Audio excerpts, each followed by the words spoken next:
So in this video, we're going to be returning to absolute value.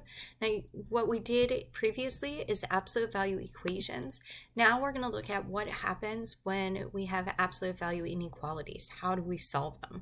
So we're going to go through, we're going to solve different absolute value inequalities, and then we're also going to graph them and put them in interval notation. You can always use set notation, but I'm going to concentrate on interval notation. Okay, so let's just do a really quick reminder. What is absolute value? So absolute value is our distance from zero. So remember, it's always a positive number, okay? Absolute value is the distance from zero.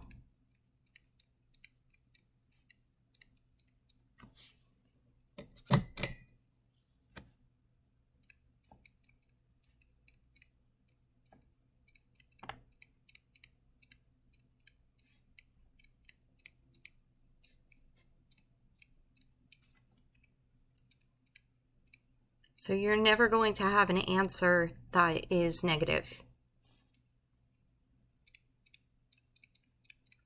And when I say that you're never going to have an answer that's negative, I mean in the absolute value equation, right? You might have absolute value of x is equal to, and that is always going to be positive. Your actual solution, what your x value could be, that could be negative. So in other words, if we say absolute value of x is equal to 10, this 10 is positive. So that means that we could solve the equation. And if you remember, we had two equations, right? We said, okay, well, if the absolute value is 10, then what we're saying is either x is equal to positive 10 or x is equal to negative 10, because the absolute value of 10 is 10 and the absolute value of negative 10 is also 10. So every absolute value equation we always had two solutions, okay? Now it's not that different for inequalities. We have two inequalities that result. In one case, we wind up with a compound inequality. In the other case, we actually have to set it up as two different inequalities. So let's take simple examples where we turn this absolute value of x equal to 10 into an inequality.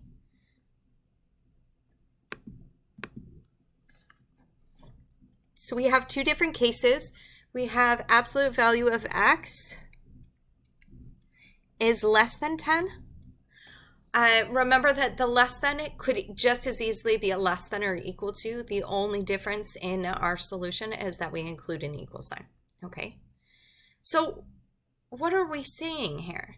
What this is saying is that the absolute value of x is less than 10, so we could be less than 10 units from zero. Anywhere that's less than 10 units from zero. This is exactly 10 units from zero. This is less than 10 units from zero. So let's just stick that in here. So x is exactly 10 units from zero in an equation.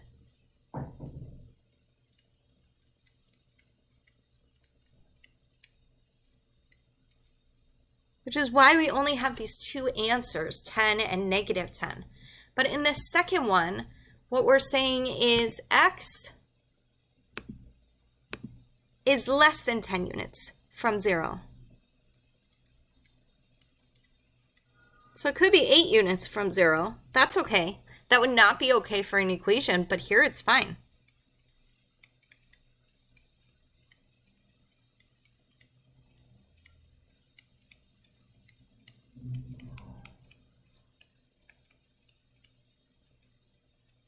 So let's take a look at what that would look like on a number line. And this is really the key to absolute value inequalities. It's not solving them, it's coming up with that initial inequality where we manage to get rid of the absolute value sign, right? For the equation, we go from having an absolute value sign to equations without absolute value signs. Okay, the same thing is true of inequalities. It's that initial step of getting rid of the absolute value sign so that we can actually start solving. It's not the solving itself. So this part is very important. So if this is 0, we know that 10 units from 0 would be at -10 and at 10, right? That's exactly 10 units from 0.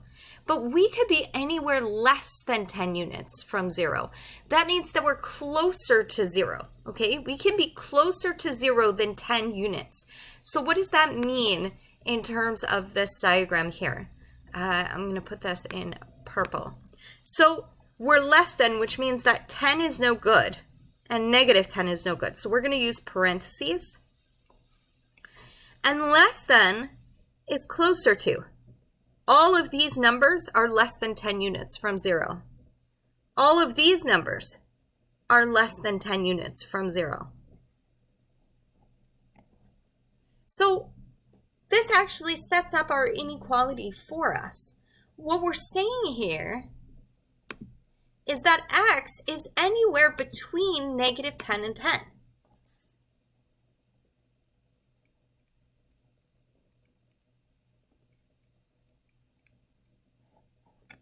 Okay, so we are closer to 0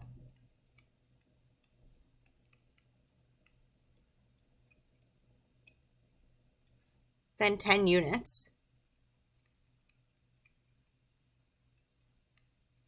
So x is between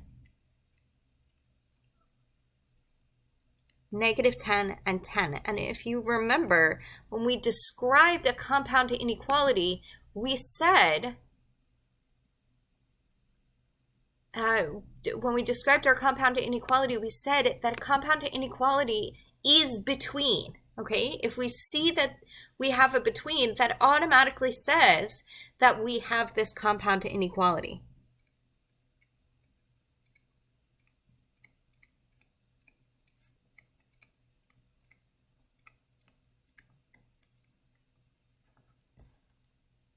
So here's the compound inequality. We don't have to do any solutions because this only had an x in it. And this actually happens to be the graph of our solution as well, because we don't have to, we already solved for x, which means that in interval notation, we start at -10, right? It's not included, so we use a parentheses. And we end at +10, which is also not included, okay? And one thing that you should know is that in these compound inequalities, when we have absolute value of x is less than 10, these are the same. If this is a bracket, this is going to be a bracket. If this is a parentheses, this is going to be a parentheses. Okay, you have the same thing on both sides. Okay, and this would be the solution right here. This would be it. Now, if we had an equation in here, then instead of x, we would have, an expression. Instead of x, we would have whatever the expression is, and we would have to go through that extra step of solving. But I want you to notice that when it's less than, then we're closer to 0, which means that we're falling between two numbers, which means that we wind up with a compound inequality. Okay, now let's do greater than. And again, this applies to greater than or equal to as well.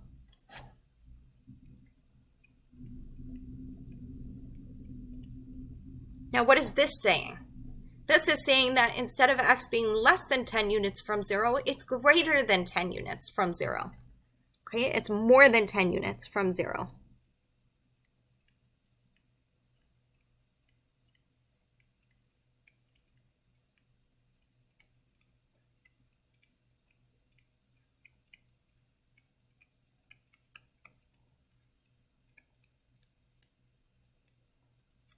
Well, let's see what this looks like if we were to put it on a number line. So again, we're looking at 10 units from 0.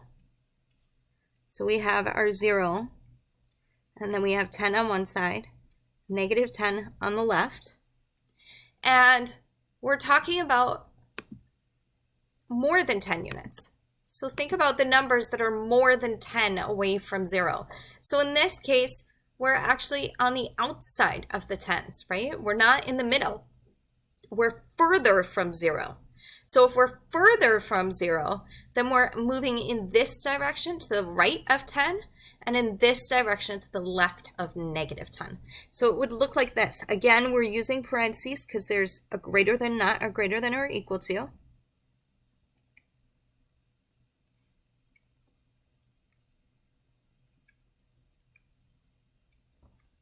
So now we're on the outside, okay? This is not a compound inequality. This is going to require us to write two separate inequalities, okay? There's no connection here. There's no overlap. We're not falling between two values. We're going to the left here and to the right at the 10. So these need to be written as two separate inequalities, okay? So let's write this down. So we are further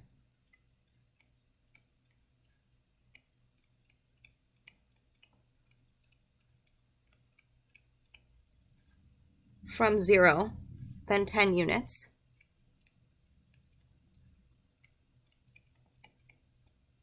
Okay, so what does this mean? This means that either x is less than -10 or x is greater than 10. And notice these have opposite signs, right? One is less than, one is greater than. That's one of the reasons why we cannot write this as a compound inequality. Remember, it needs to work from left to right. If x is less than 10, -10 also has to be less than 10. You have to use the same inequality in a compound, whereas if you have different inequalities, you have to write them as two separate ones. So this is x is less than -10, and x is greater than 10. And if you're confused, plug in a value, okay? If we plug in -11 in here, well, the absolute value of -11 is positive 11. 11 is greater than 10. So plug it in, and that'll help you remember, okay? So a greater than means that we have two inequalities. A less than means that we have a compound inequality, okay? Let's look at how we would write this in interval notation. So in interval notation, this is just a less than. So we start all the way at -infinity and we stop at -10.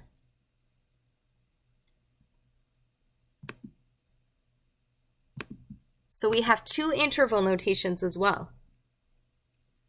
-infinity, remember in infinity, whether it's positive or negative, always gets a parentheses, to -10. On the other side, we're starting at 10. Remember, we go left to right, smallest number first. So we start at 10 and we go all the way to infinity. Again, it's parentheses because it's not included. And then in between here, to show that it could be either one, we're saying, well, it could be in this region, or it could be in this region. So an or is depicted with this union sign, okay? It's a union, so it looks like an uppercase U.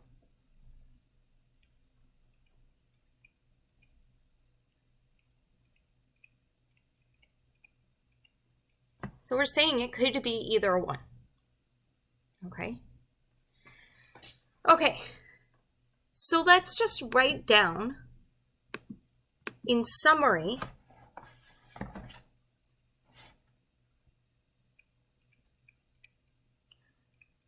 an absolute value inequality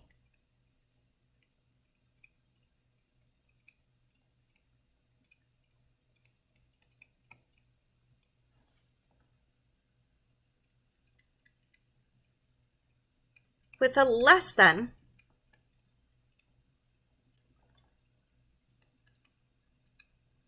sign results in a compound inequality.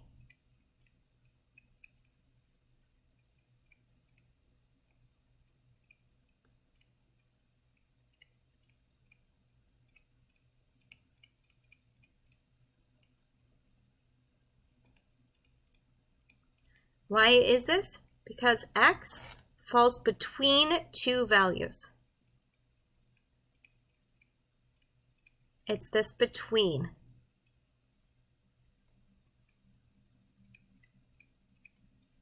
Now, by contrast, an absolute value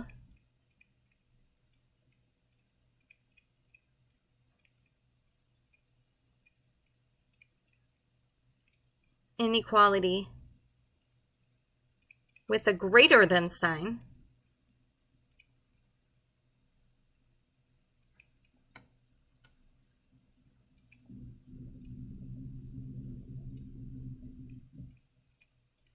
results in two inequalities. Sorry about that.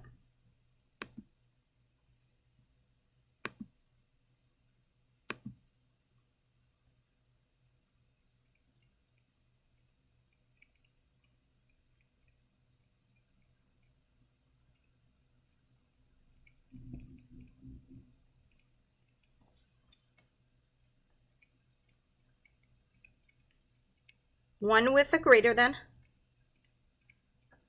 and one with a less than.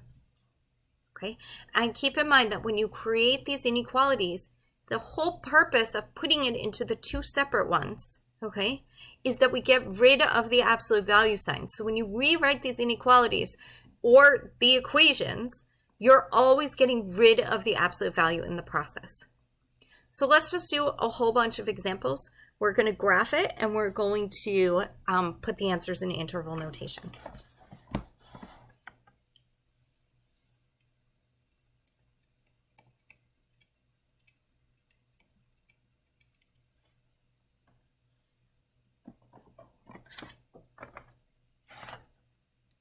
So let's say that we have, instead of just absolute value of x, let's say that we have absolute value of 2x minus 3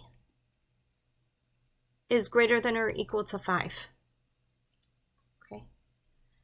So keep in mind, what is this saying? It will help you when you think about how you're going to rewrite this inequality without the absolute value sign. So we are saying here, and obviously you don't have to write this every time that you solve an equation. I'm writing it here for your benefit. So what we're saying is that 2x minus 3 is greater than or equal to 5 units from 0.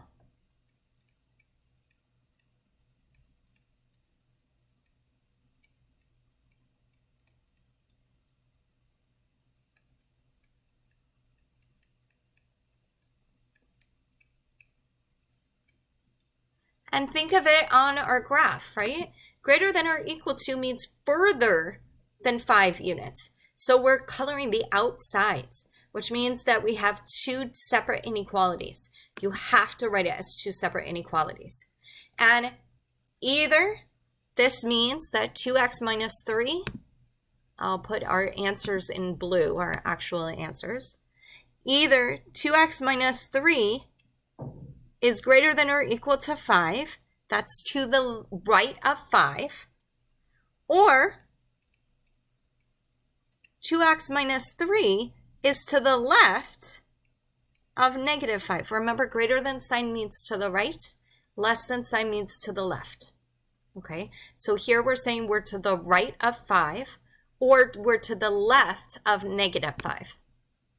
So I'll put that in here as well.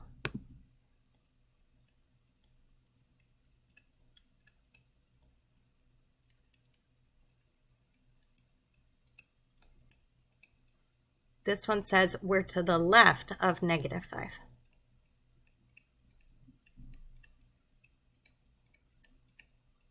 Now we're not done because we have to actually write our answer. This just tells us what 2x minus 3 is. It doesn't tell us what x is.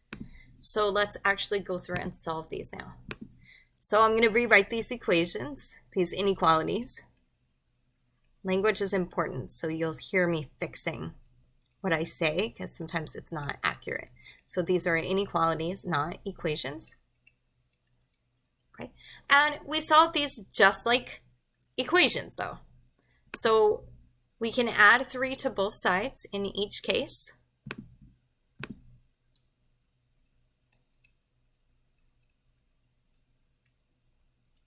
On this side, we can also add 3 to both sides. Remember, this is so that we get the variables on one side and the constants on the other.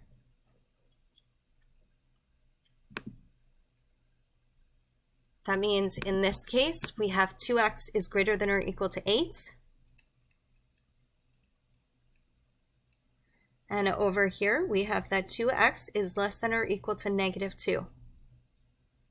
And now we divide both sides by 2 in both cases. Notice we're dividing by a positive number. Even in this one, we're dividing by a positive number. Okay, it's what you're dividing by. So we're dividing by +2. So now that gives us 2 different answers.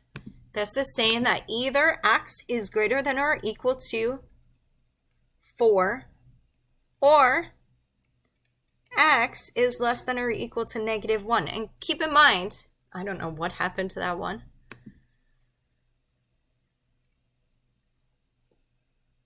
Keep in mind that it's okay that we have a negative number here, because it's not about what x is. It's about what 2x minus 3 is. Okay, so this is perfectly fine to have a negative. So this is our answer. If we graph our answer,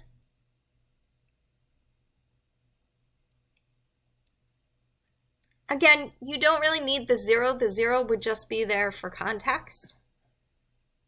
We have -1 and we have 4.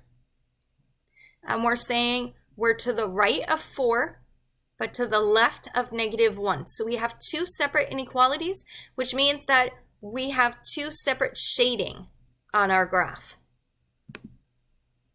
So if we shade our graph, we're going to use brackets because there are equal signs. And we're to the right of 4.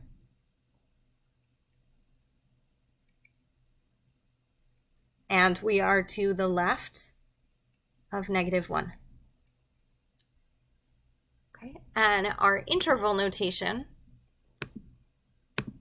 just think of what your interval notation would be for each one separately. So greater than or equal to 4. Again, you can essentially use your diagram to help you figure out your interval notation, and vice versa. If you're more comfortable with the interval notation, then you can use the interval notation to help you figure out your graph. So greater than or equal to 4 says you are starting at 4 and you are ending at infinity. The infinity always gets a bracket. Instead of or, we use this union sign that indicates an or. And on this one, we're less than -1. So we're starting at -infinity. And we're going to -1. And -1 is included because it has an equal sign.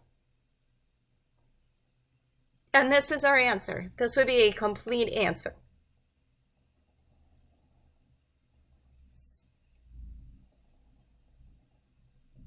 All of that together would be an answer.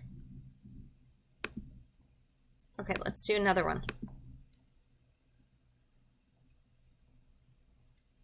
Let's say that we have absolute value of 3x plus 8 is less than 11. Okay, what are we saying here? We're saying 3x plus 8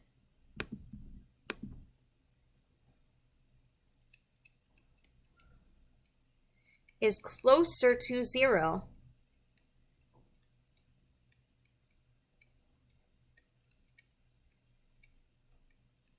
than 11. So if it's closer to 0, then we're talking about in between, right? This is a between because 0 is included. It's okay to be 0 units. 0 units from 0 is less than 11. Okay, so we're including 0, which means this is a compound inequality. Okay, so we would write this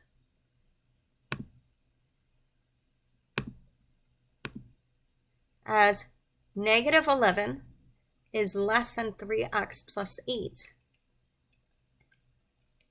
which is less than 11. Now you can separate this into 2 separate inequalities. That's fine. okay? But I don't recommend it because you want to write your answer as a compound inequality. So I would be comfortable enough to be able to write it this way. Okay. And if we go through and solve this, we know how to do this already. What we do to the middle, we do to both of the other sides. So we subtract 8 from all 3 sides.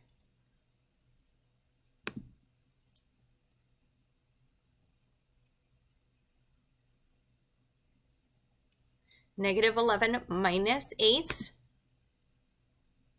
gives us a negative 19, which is less than 3x now. And 11 minus 8 is 3.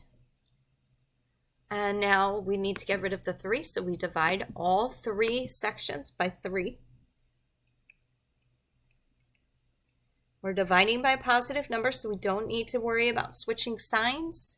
Okay, if we were dividing by negative 3, then both of these would have switched to greater than signs. You don't have to worry about that.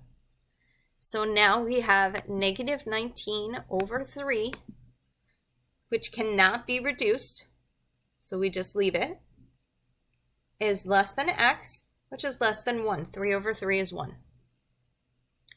Okay, let's graph it. So this is our answer. So now we graph it and we put it into interval notation.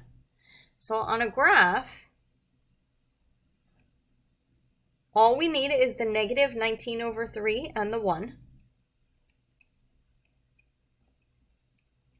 And this is a compound inequality, so we're shading in the middle.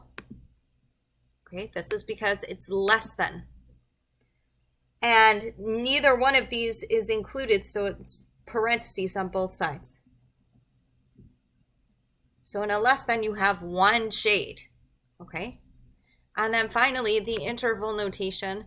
These are always nice and easy because it's just one notation. Here we have to have 2 separate ones because we have 2 separate inequalities. Here we only need 1. Our lowest number is negative 19 over 3. It's not included, so there's a parentheses. And our highest number is 1. And it's parentheses for both. And notice it's exactly what we see here. Okay. Let's do another one. And at this point, you can start to do these on your own. Okay. So you can pause the video and do it on your own. I'll do maybe 3 or 4 more examples, but see if you can do it by yourself before you watch what I'm doing. So let's take something slightly different. Again, you can still solve all of these on your own. You have the tools to do it at this point. Let's say that we have 3x minus 2 is greater than or equal to 1/3. Now here we have a fraction. So what I would do is I would create your inequalities first and then get rid of your fraction. Because you don't need to worry about a fraction when you're creating your inequalities. Okay.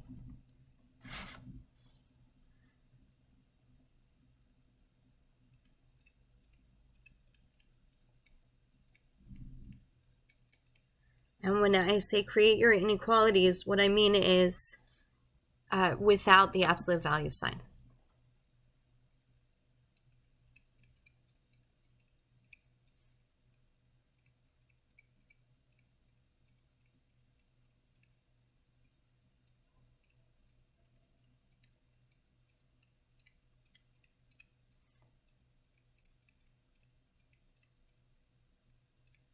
Then get rid of the fraction.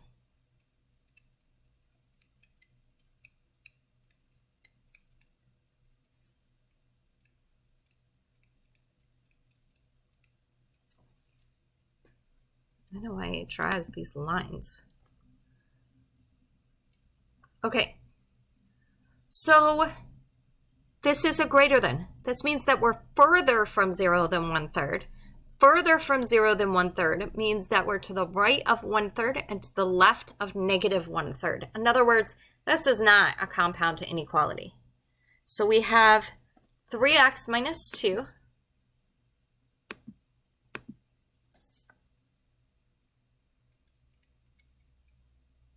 is greater than or equal to 1/3. Notice what we're doing with the absolute value sign. We're creating these two inequalities. One is just by dropping the absolute value, and the other one drops the absolute value and switches this, okay, and makes this negative. So 3x minus 2 is to the left of negative 1/3. Notice to the left is a less than sign. Okay. This is the big first thing. This is the thing that if you get to this point and you're good, then now it's just a matter of solving. Okay. So we want to get rid of this fraction. Now this is easy because there are no other denominators. So what we can do is we could just multiply the whole thing by 3 in both cases, right? Since there are no other denominators, you don't have to worry about common multiple.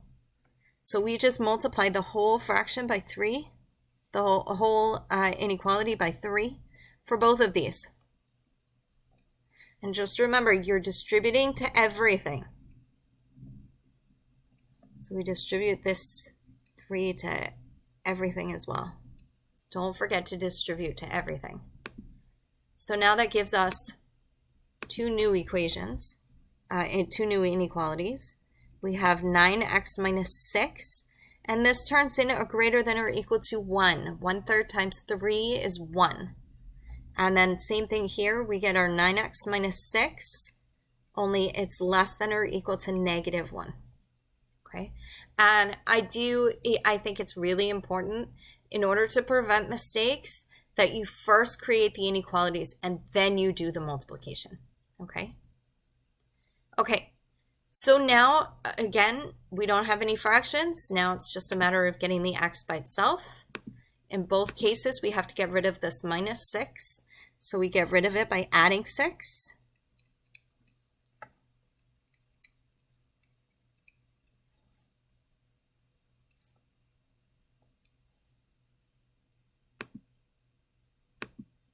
On this left side, we have 9x is greater than or equal to 7. And on the right, we have 9x is less than or equal to negative 5. Okay, and then we just divide both sides by 9.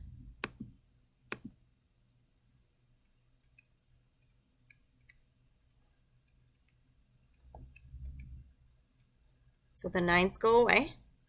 And we're just left with x is greater than or equal to 7/9. We can't reduce that fraction, so we just leave it.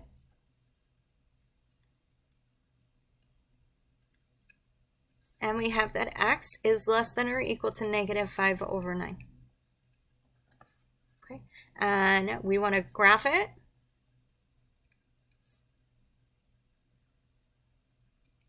So remember, we only really need the 7/9 and the negative 5/9. And just be careful how you write it, right? The negative 5/9, it has to be to the left. And here we have equals, so we're going to be using brackets. We have two separate inequalities. We're shading the outside. We're further from 0. That doesn't change here. We're further from 0 than each of these numbers. So they're moving away from each other. Okay, and then that means that we need to have two separate interval notations. So greater than or equal to 7/9 says to the right of 7/9. So 7/9 comes first, and then we go all the way to infinity, parentheses for infinity. Now we have a union because there's an or, so it's saying it's in this interval over here, or we start at negative infinity, and it could go as high as negative 5/9. Okay, it doesn't matter which one goes first. This doesn't have to go necessarily left to right. Some people are a lot more comfortable with that. I understand that. You can do that. You can switch the order. I don't really have a preference. I guess personally, I just by habit, I always write this inequality first. So it always winds up that this comes as the first interval notation. Okay, let's take another one. Let's do one that has an extra fraction in it, just for fun. Let's say that we have 2/5 x plus 1 over 2 absolute value is less than or equal to 6. Okay, less than or equal to says that we're closer to 0 than 6. So if we're closer to 0 than 6, think of this as -6 and 6. We're in between. We can include 0. So this is a compound inequality. So that means that we have one inequality here. -6 is less than or equal to 2/5 times x plus 1/2, which is less than or equal to 6. Now we have these annoying fractions. We want to get rid of them. We get rid of them in the same way. Is 5 a multiple of all of the other denominators? Well, these have denominators of 1, so they're irrelevant. This has a denominator of 2. 5 is not a multiple of 2. So now we add 5 to it. 10. 5 plus 5 is 10. Is 10 a multiple of 2? 10 is a multiple of 2, which means that that's the number that we're going to be multiplying by. So we can take this entire compound inequality and multiply by 10. And remember, it's 10 over 1. And just remember, everything gets multiplied by 10. All three sides. So what does that leave us with? 10 times -6 is -60. Less than or equal to, we'll do it as 20/5 times x plus 10/2 is less than or equal to 60, and then reduce your fractions. You can skip this step if you know how, that's fine. Okay. So we get -60. 20/5 is 4, so 4x plus 5.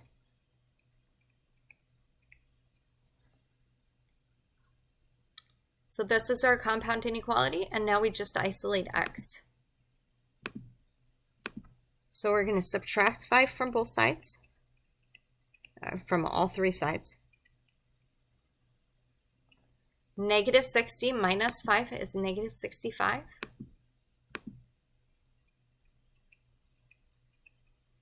Which is less than or equal to 4x, and 60 minus 5 is 55. And then we just divide by 4.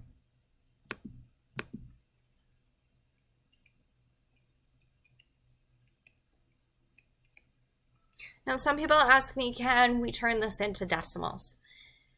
I would be okay with you turning it into a decimal because it's a perfect value. So when we divide 65 by 4, you get 16.25, and that's it. It's not a repeating decimal. It's not a decimal that goes on forever. So I would be okay with your converting it to a decimal when you have an exact value like that. If you don't, if you're dividing by 3, for example, then leave it as a fraction, okay?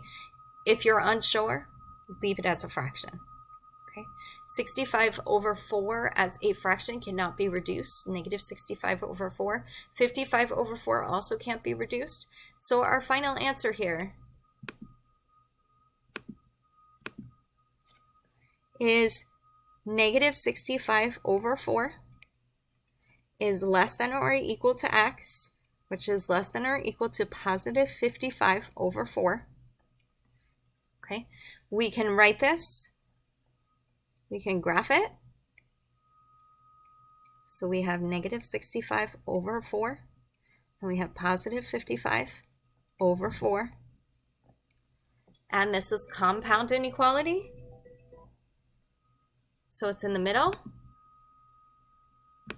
And these are both equal, so we have brackets.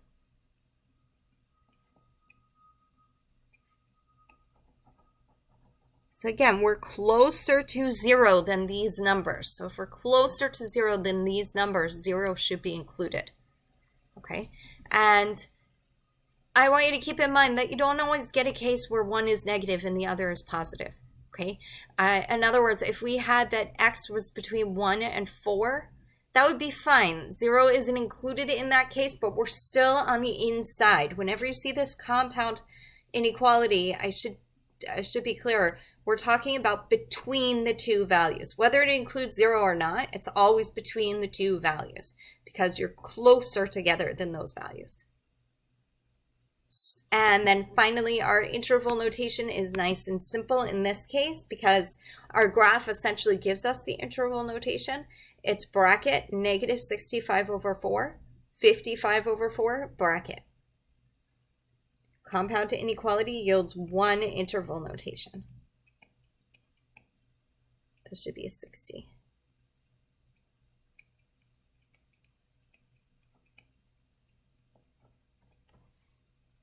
Okay, and that is our final answer there.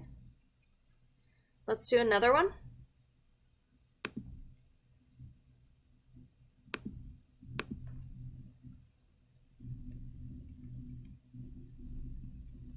So let's say that we have absolute value of 3x minus 4 plus 6 is less than 10. Okay. Okay. We've seen this before when we did absolute value equations. Remember what your first step is. Your first step is to isolate the absolute value.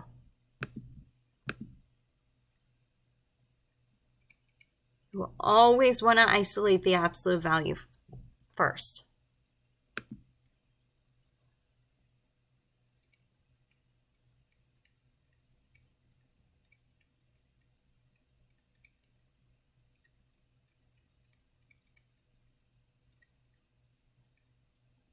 You will get it wrong if you don't do that.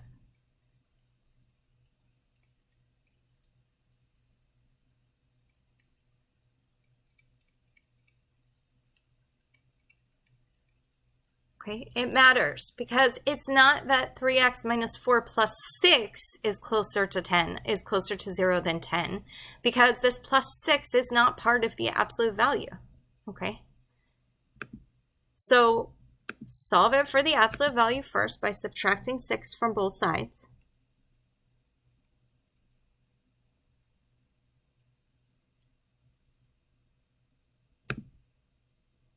The absolute value can't just disappear.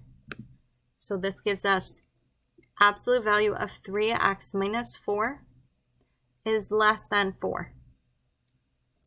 Now we can say 3x minus 4 is closer to 0 than 4. Okay, we can't say it with this plus 6 in there because this plus 6 changes everything. This plus 6 doesn't have to be positive or anything because it's outside of the absolute value. So now we can create our inequalities where we get rid of the absolute value. And this is a less than, which means we're closer to 0 than 4. That means that it's a compound inequality. And 4 is the border. So we have negative 4 is less than 3x minus 4 is less than 4. And this is just solving. We add 4 to both sides.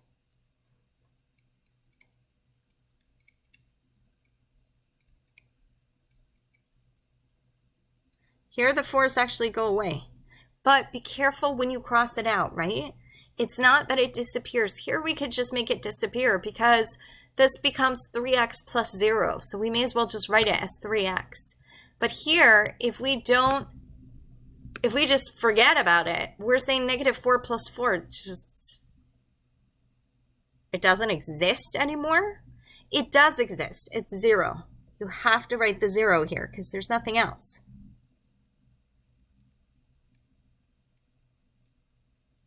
Okay, so don't forget to include that.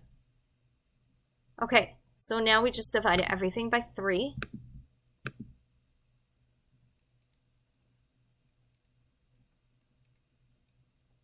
So 0 divided by 3 is 0. So 0 is less than x, which is less than 8/3. And on a number line, it's a compound inequality. So we have our 0 and we have our 8/3. Here we have parentheses because there's no equal sign. And we're shading in the middle. Compound inequality says we shade in the center. Okay, so this is an example where 0 is actually not included, but we're still shading in between, okay? And finally, our interval notation, it's a compound inequality, so there's only one. It starts at 0, and it ends at 8/3. Okay. And we'll do one more because there's room on the page, so we may as well.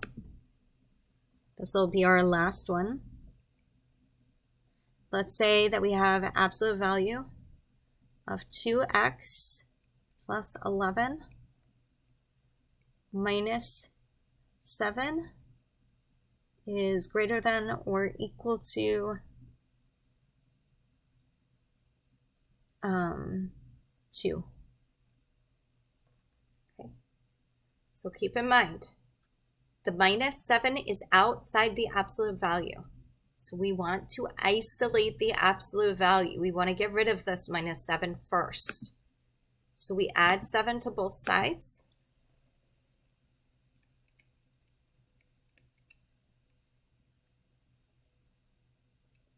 That gives us absolute value of 2x plus 11. Don't just get rid of the absolute value at this point. You're not ready to do that. You haven't created your 2 inequalities. Remember, compound inequality, like we have up here, that's still 2 inequalities because we have 2 inequality signs, okay? So we have absolute value of 2x plus 11 is greater than or equal to 9. Okay, this is a greater than or equal to. So we're further from 0. We're further from 9 units, further than 9 units from 0. Okay, so that means that we have 2 separate inequalities. We have 2x plus 11 is greater than or equal to 9. And we have 2x plus 11 is less than or equal to negative 9. We're shading outside, right? We're shading on the left and on the right instead of in the middle, okay? So we have 2 separate inequalities. Then we just solve each one separately. In both cases, we can subtract 11 from both sides.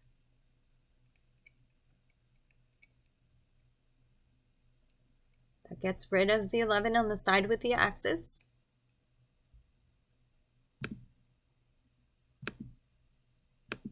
We get that 2x is greater than or equal to negative 2 over here.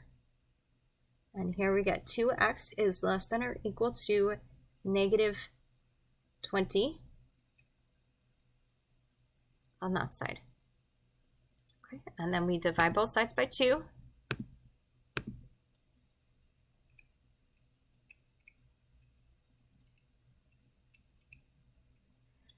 And our final answer here is x. This is a case where you absolutely should be reducing your fraction. Negative 2 over 2 is negative 1.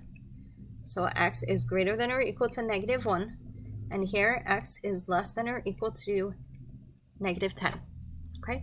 And make sure that your answers make sense, right? X is greater than or equal to negative 10. If you said x is less than or equal to positive 10, then there would be some sort of overlap, okay? There shouldn't be any overlap here. So when this is one of the reasons why we like you to graph it, because you can catch mistakes like that, okay? If we graph this, negative 10 comes first, then negative 1. don't just automatically graph it. Look at your answer. Make sure that your answer is representative of your graph. So you know that you're graphing to the right of -1 and to the left of -10. Make sure that that's actually what your answer says, and it does. This says go to the right. So to the right of -1, it's a bracket because we see an equal sign. And to the left of -10, also a bracket. Okay, and then finally, we have our notation. So greater than or equal to -1 says -1 is the smallest. Then go to infinity. Sorry, that was a terrible infinity.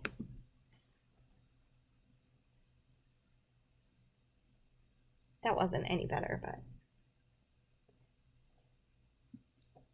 Or, and this time we're starting at -infinity. And we're going to -10. Okay, and again, if you switch the order of these because you're following the graph, that's fine. Okay. Okay, so that's it for absolute value inequalities.